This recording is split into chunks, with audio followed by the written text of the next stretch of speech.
जय माता दी। राधे राधे। आइए सुनते हैं गंगा दशहरा व्रत कथा एवं पूजन विधि।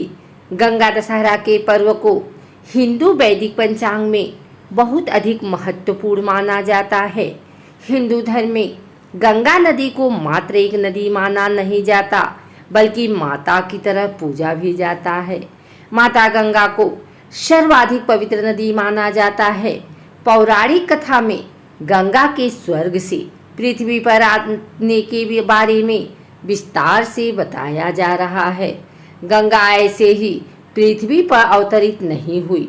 राजा भगीरथ ने कठोर तप करके माँ गंगा को पृथ्वी पर अवतरित होने की प्रार्थना की थी। गंगा दशहरा के दिन दान व तीर्थ स्नान का भी बहुत अधिक महत्व होता है। आइए सुनते हैं गंगा दशहरा व्रत कथा। युधिष्ठिर ने लोमस ऋषि से पूछा, हे मुनिवर, राजा भगीरथ गंगा को किस प्रकार पृथ्वी पर ले आए? कृपया इस प्रसंग को भी सुनाएं। लोमस ऋषि ने कहा, धर्मराज, इक्ष्वाकु वंश में सगर नामक एक बहुत ही प्रतापी राजा हुए। उनके वैदर्भी और शैव्या नाम की दो रानियां थी। राजा सगर ने कैलाश पर्वत पर दोनों रानियों के साथ जाकर शंकर भगवान की घोर आराधना की। उनकी तपस्या से प्रसन्न होकर भगवान शंकर ने उनसे कहा कि हे राजन, तुमने पुत्र प्राप्ति की कामना से मेरी आराधना की है, अतएव मैं वरदान देता हूँ कि तुम्हारी एक रानी के 60,000 पुत्र होंगे, किंतु दूसरी रानी से तुम्हारा वंश चलाने वाला एक ही संतान होगा। इतना कहकर शंकर भगवान अंतर ध्यान हो गए। समय बीतने पर शैव्या ने असमंजस नाम का एक अत्यंत रूपवान पुत्र को जन्म दिया और वैदर्भी के गर्भ से एक तुम्बी उत्पन्न हुई, जिसे फोड़ने पर 60,000 पुत्र निकले। काल चक्र बीतता गया और असमंजस का अंशुमान नामक पुत्र उत्पन्न हुआ। असमंजस अत्यंत दुष्ट प्रकृति का था, इसलिए राजा सगर ने उसे अपने देश से निष्कासित कर दिया। फिर एक बार राजा सगर ने अश्वमेघ यज्ञ करने की दीक्षा ली। अश्वमेघ यज्ञ का श्याम वर्ण घोड़ा छोड़ दिया गया और उसके पीछे पीछे राजा सगर के 60,000 पुत्र अपनी विशाल सेना के साथ चलने लगे।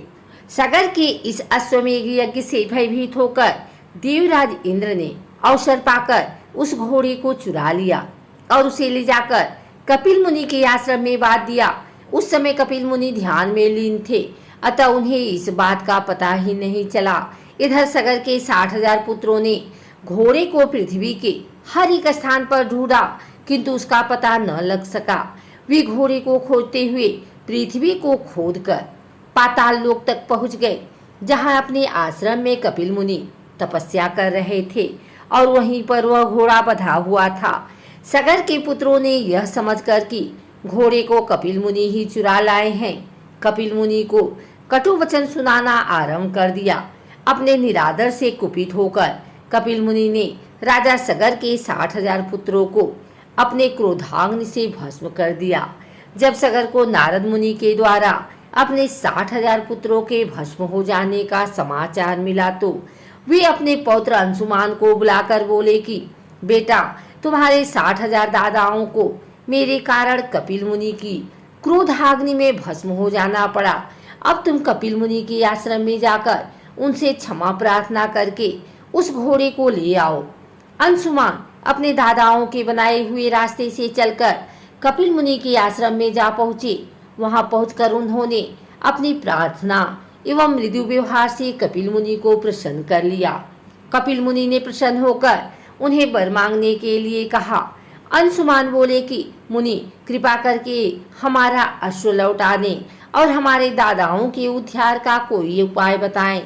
कपिल मुनि ने घोड़ा लौटाते हुए कहा कि वत्स, जब तुम्हारे दादाओं का उद्धार केवल गंगा जी के जल से तर्पण करने पर ही हो सकता है। अंशुमान ने यज्ञ का अश्व लाकर सगर का अश्वमेघ यज्ञ पूर्ण कर दिया। यज्ञ पूर्ण होने पर राजा सगर अंशुमान को राज्य सौंपकर गंगा को स्वर्ग से पृथ्वी पर लाने के उद्देश्य से तपस्या करने के लिए उत्तराखंड चले गए। इस प्रकार तपस्या करते करते उनका स्वर्गवास हो गया। अंशुमान के पुत्र का नाम दिलीप था। दिलीप के बड़े होने पर अंशुमान भी दिलीप को राज्य सौंप कर गंगा को स्वर्ग से पृथ्वी पर लाने के उद्देश्य से तपस्या करने के लिए उत्तराखंड चले गए, किंतु वे भी गंगा को स्वर्ग से पृथ्वी पर लाने में सफल न हो सके। दिलीप के पुत्र का नाम भगीरथ था।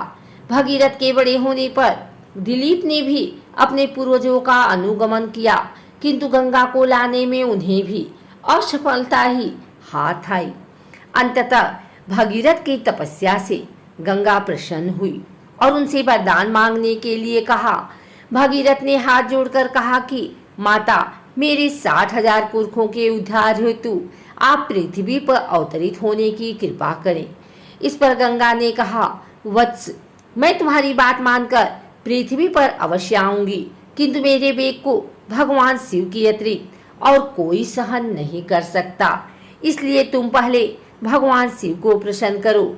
यह सुनकर भगीरथ ने भगवान शिव की घोर तपस्या की और उनकी तपस्या से प्रसन्न होकर शिव जी हिमालय के शिखर पर गंगा के वेग को रोकने के लिए खड़े हो गए। गंगा जी स्वर्ग से सीधी शिव जी की जटाओं पर जा गिरी। इसके बाद भगीरथ गंगा जी को अपने पीछे पीछे अपने पूर्वजों के अस्थियों तक ले आए, जिससे उनका उद्धार हो गया। भगीरथ के पूर्वजों का उद्धार करके गंगा जी सागर में जा गिरी और अगस्त्य मुनि द्वारा सोखे हुए समुद्र में फिर से जल भर गया। आइए सुनते हैं गंगा दशहरा पूजन विधि। इस दिन सुबह जल्दी उठकर स्नान कर लें।